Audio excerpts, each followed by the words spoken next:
శ్రీ గురుభ్యో నమః. శ్రీమాత్రే నమః. అందరికీ నమస్కారం. ఇంట్లో దరిద్ర దేవత ఉన్నదని తెలిపే 5 సూచనలు గురించి ఈ వీడియోలో మనం తెలుసుకుందాం. ఈ వీడియోకి ఒక లైక్ వేసి మీ ఫ్రెండ్స్ కి షేర్ చేయండి. అలాగే జై శ్రీకృష్ణ అని ఒక చిన్న కామెంట్ చేయండి. మీ ఇంట్లో దరిద్ర దేవత ఉన్నదని తెలిపే 5 సూచనలు ఇవే. లక్ష్మీదేవికి ఒక అక్క ఉంది. ఆమెను దరిద్రదేవతని, జ్యేష్ఠాదేవతని, అలక్ష్మి అని అంటారు. లక్ష్మీదేవి, అలక్ష్మి ఇద్దరు కూడా క్వైట్ అపోజిట్ గా ఉంటారు. సిరిసంపదలకు అధిదేవత లక్ష్మీదేవి. హిందూ పురాణాల ప్రకారం పాలసముద్రం నుంచి లక్ష్మీదేవి జన్మించింది.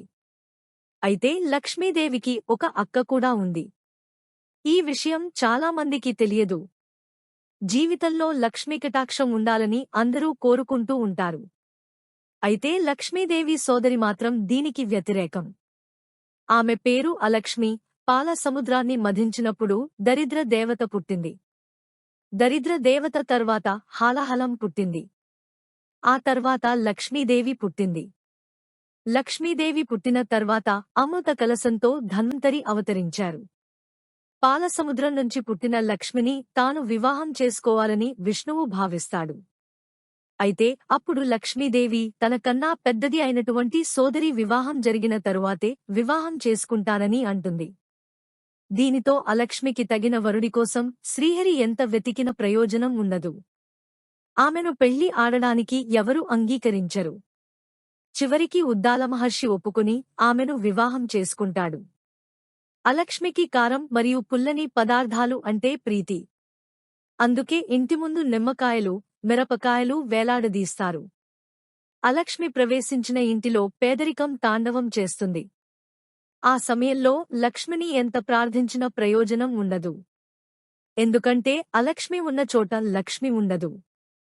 అక్క చెల్లెళ్ళు అయినప్పటికీ లక్ష్మీదేవికి అలక్ష్మికి అస్సలు పడదు. వాళ్ళిద్దరూ ఎప్పుడూ ఒకచోట కలిసి ఉండరు. ఏ మనిషి కూడా దరిద్రదేవత ఇంట్లో ఉండాలని కోరుకోడు. ఎందుకంటే దరిద్రదేవత ఇంట్లో ఉంటే ఎప్పుడూ దరిద్రం తాండవిస్తుంది. దరిద్ర దేవత ఇంట్లో ఉంటే కొన్ని సూచనలు మనకు కనిపిస్తూ ఉంటాయి. అలాంటి సూచనలు కనిపించినప్పుడు దరిద్రదేవతను వెళ్లగొట్టే పరిహారాలు చేయాలి. అప్పుడే దరిద్రదేవత మీ ఇంటిని వదిలి వెళ్తుంది. మరి ఇంతకీ దరిద్రదేవత ఇంట్లో ఉంటే ఎలాంటి సూచనలు కనిపిస్తాయి అనే విషయాన్ని ఈరోజు మనం ఈ వీడియోలో వివరంగా తెలుసుకుందాం. మొదటి సూచన ఏమిటంటే, ఎవరి ఇంట్లో అయితే అందరూ ఎప్పుడు నీరసంగా ఉంటారో ఆ ఇంట్లో దరిద్రదేవత ఉన్నదని అర్థం చేసుకోవచ్చు. అంటే కొంతమంది ఇల్లు చూస్తే ఆ ఇంట్లో వారు ఎప్పుడు నీరసంగా, ఓపిక లేనట్టు ఉంటూ ఉంటారు. ఏ పనిని గబగబా చెయ్యరు. నిదానంగా ఎందుకురా బాబు పని చేస్తూ ఉన్నాం అన్నట్టు చేస్తూ ఉంటారు. అలా ఇంట్లో వారందరూ కారణం లేకుండా నీరసంగా ఉన్నారంటే ఆ ఇంట్లో దరిద్రదేవత అనగా జ్యేష్ఠాదేవి ఉన్నదని సంకేతం. ఇక రెండవ సూచన ఏమిటంటే, ఏ ఇంట్లో దరిద్రదేవత ప్రవేశించి నివాసం ఏర్పరుచుకుంటుందో ఆ ఇంట్లోని పిల్లలు తల్లిదండ్రుల మాట వినరు. మొండికేస్తూ ఉంటారు. పెద్దవాళ్లకు ఎదురు చెప్తూ ఉంటారు. పెద్దల పట్ల అస్సలు గౌరవం చూపించరు. ఇది దరిద్రదేవత ఇంట్లో ఉందని తెలిపే రెండవ సూచన. ఇక మూడవ సూచన ఏమిటంటే, ఆడవాళ్లు ఊరికే ఏడవటం. ఏ ఇంట్లో దరిద్రదేవత ఉంటుందో ఆ ఇంట్లోనే ఆడవారు చిన్న విషయాలకే ఏడ్చేస్తూ ఉంటారు. చిన్న చిన్న మాటలకే ఏడ్చేస్తూ ఉంటారు. అలా మీ ఇంట్లో ఆడవారి కూడా చీటికి మాటికి ఏడుస్తూ ఉంటే దరిద్రదేవత మీ ఇంట్లో తిష్టవేసిందని గుర్తించండి. ఇది దరిద్రదేవత మీ ఇంట్లో ఉందని తెలిపే మూడవ సంకేతం. ఇక నాలుగవ సంకేతం ఏమిటంటే అన్నం, పప్పు తరచుగా మాడిపోవటం. ఎవరి ఇంట్లో అయితే పదే పదే అన్నం మాడిపోతూ ఉంటుందో, పప్పులు, కూరలు మాడిపోతూ ఉంటాయో వారి ఇంట్లో దరిద్రదేవత ఉన్నది అర్థం చేసుకోవాలి. చాలామంది ఇంట్లో కూరలు మాడిపోతే ఆడవాళ్లకు మతిమరుపు వచ్చి అలా జరుగుతుంది అనుకుంటూ ఉంటారు. కానీ అది కాదు. దరిద్ర దేవత ఇంట్లోకి వచ్చినప్పుడు ఇలా అన్నము, కూరలు, పప్పు మాడిపోయేలాగా చేస్తుంది. ఇది దరిద్రదేవత ఇంట్లో ఉందని తెలిపే నాలుగవ సంకేతం. ఇక ఐదవ సంకేతం ఏమిటంటే దుర్వాసన. కొంతమంది ఇళ్లల్లో ఒక రకమైనటువంటి బూజుల వాసన, దుర్వాసన వస్తూ ఉంటుంది.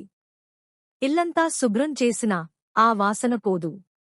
ఎందుకంటే అది దరిద్రదేవతతో పాటు మీ ఇంట్లోకి వచ్చిన వాసన. మీరు ఎన్ని చేసినా ఆ వాసన పోదు. ఇలా దుర్వాసన రావడం అనేది దరిద్రదేవత ఉందని తెలిపే 5వ సంకేతం. దరిద్రదేవత ఇంట్లో ఉండటం వలన మనం ఎప్పుడు కూడా సంతోషంగా ఉండలేము. ఏదో ఒక బాధ మనల్ని పట్టిపీడిస్తుంది. మరి ఈ దరిద్రదేవతను బయటకు పంపించాలంటే కొన్ని ప్రత్యేకమైన చిట్కాలు పాటించాలి. మరి ఆ చిట్కాలు ఏమిటంటే, ప్రతిరోజు స్నానం చేసిన తర్వాత చిటికెడు పసుపును నీటిలో కలిపి ఆ పసుపు నీటిని ఇంట్లో అన్ని గదుల్లో చల్లాలి. అలా చల్లితే దరిద్రదేవత తొందరగా ఇల్లు వదిలి వెళ్ళిపోతుంది. లక్ష్మీదేవి వస్తుంది. అలాగే నెలకు ఒక్కసారి బూజులు దులిపి ఇల్లు శుభ్రం చేసుకుంటూ ఉండాలి. అలా చేయటం వలన దరిద్రదేవత ఇంట్లో నుండి పారిపోతుంది. ప్రతిరోజు కూడా అగరవత్తులు వెలిగించండి. దీంతోపాటు ఎండు కొబ్బరి పొడిలో సాంబ్రాణి, గుగ్గిలం కలిపి ఆ పొడితో ఇంట్లో ధూపం వేస్తే దెబ్బకు దరిద్రదేవత మీ ఇల్లు వదిలిపోతుంది. ఎందుకంటే ఈ ధూపం చాలా శక్తివంతమైనది. ఇలా దరిద్రదేవత ఇంట్లో ఉందని సూచనలు కనిపించినప్పుడు ఈ చిన్న చిన్న చిట్కాలు పాటించినట్లయితే తప్పక దరిద్రదేవత మీ ఇంటిని వదిలి వెళ్ళిపోతుంది. ఏ పనులు చేయటం వల్ల దరిద్రదేవత మన ఇంట్లోకి ఆకర్షింపబడుతుంది అనే విషయాన్ని కూడా తెలుసుకుందాం. మన జీవితంలో ఎన్నో తప్పులు చేస్తూ ఉంటాం. అవి చిన్నవే కదా అని తేలికగా తీసుకుంటూ ఉంటాం. కాని అవే మనపాలిట శాపంగా మారతాయి. మన ఇంట్లో దరిద్రదేవత తిష్ట వేసుకోవటానికి కారణం అవుతాయి. తెల్లవారిన తర్వాత ఎక్కువసేపు పొద్దుపోయే వరకు నిద్రించకూడదు. చాలామంది ఇళ్లల్లో చూసుకుంటే తెల్లారిన తర్వాత సూర్యుడు నడినెత్తి మీదకి వచ్చేవరకు పడుకునే ఉంటారు. కాని అలా చేస్తే దరిద్రదేవత మీ ఇంటివైపు ఆకర్షింపబడుతుంది. దరిద్రదేవత మీ ఇంటివైపు ఆకర్షింపబడకుండా ఉండాలంటే సూర్యోదయం కాకముందే నిద్రలేవాలి. తెల్లవారకముందే ఇల్లు ఊడ్చి కల్లాపు చల్లాలి. ముగ్గు పెట్టుకోవాలి. సూర్యుడు వచ్చాక కల్లాపి చల్లితే సూర్యుడికి ఆగ్రహం వస్తుంది. అలాగే సూర్యుడు వచ్చేవరకు నిద్రపోవడం కూడా అస్సలు మంచిది కాదు. కనుక దరిద్రదేవత మీ ఇంటివైపు చూడకుండా ఉండాలంటే ఉదయాన్నే నిద్రలేవటం అలవాటు చేసుకోవాలి. సూర్యుడు రాకముందే స్నానాలు పూర్తి చేసుకోవాలి. ఇలాంటి చిన్న చిన్న చిట్కాలు పాటిస్తే మనకు మంచి జరుగుతుంది. లేకపోతే దరిద్రదేవత మీ ఇంటివైపు ఆకర్షింపబడుతుంది. మీకు ఇబ్బందులు ఎదురవుతాయి. అలాగే ఉదయం నిద్రలేచిన తర్వాత దుప్పటి తీసి చక్కగా మడతపెట్టి తర్వాత బయటకు రావాలి. దుప్పటి మంచం మీద పడవేయకూడదు. ఏ ఇంట్లో వారైతే దుప్పటి మడత పెట్టకుండా అలా వదిలేస్తారో ఆ ఇంట్లోకి దరిద్రదేవత ఆకర్షింపబడుతుంది. అందుకే మంచం మీదనే దుప్పటి మడత పెట్టాల్సిందే. భోజనం చేసిన తర్వాత అలాగే కూర్చోకూడదు. ఎంగిలిపళ్ళెం అలాగే ఉంచకూడదు. తొందరగా దాన్ని శుభ్రం చేసుకుని తీరాలి. తిన్న తర్వాత చెయ్యి కడుక్కోకుండా అలాగే కూర్చుంటే దరిద్రదేవత కూడా మనతో పాటే కూర్చుంటుంది. దరిద్రదేవత ఆకర్షింపబడి ఇంట్లో వాళ్లు అనారోగ్యాల పాలవుతారు. దరిద్రదేవత మన ఇంటివైపు ఆకర్షింపబడకుండా మాసిన బట్టలను ఉతికిన తర్వాత స్నానం చేయాలి. బట్టలు ఉతికిన నీళ్లు కాళ్లమీద పోసుకోకూడదు. అలా పోసుకుంటే దరిద్రం పడుతుంది. అంతేకాదు, దరిద్రదేవత మీ ఇంటివైపు ఆకర్షింపబడకుండా ఉండాలంటే వంటగదిలో పాత్రలు పట్టుకోవడానికి ఉపయోగించే మసిగుట్టలను పొద్దుపోయిన తర్వాత ఉతకకూడదు. సాయంత్రం పూట ఎప్పుడూ కూడా నిద్రపోకూడదు. భార్యాభర్తలు సాయంత్రం పూట కలవకూడదు. ఎవరితో గొడవ పడకూడదు. ఇక మనం చేసే ఇలాంటి పనులతోనే ఇంట్లోకి దరిద్రదేవత చేరుతుంది. అందుకే మనం కాస్త జాగ్రత్తగా వ్యవహరించి మన ఇంట్లోకి దరిద్రదేవత రాకుండా చేసుకోవాలి.